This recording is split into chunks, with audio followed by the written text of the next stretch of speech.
ये इसमें पूरा वो जा रहा प्रेशर।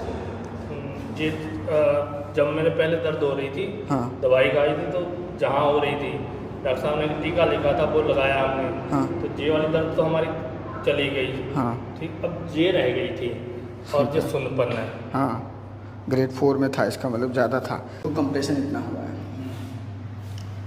ये अलाइनमेंट बना नहीं है इनका, ये अंदर है अभी बाहर।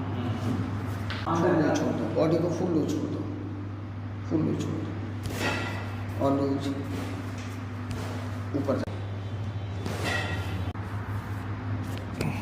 और लूज छोड़ दो और लूज छोड़ दो।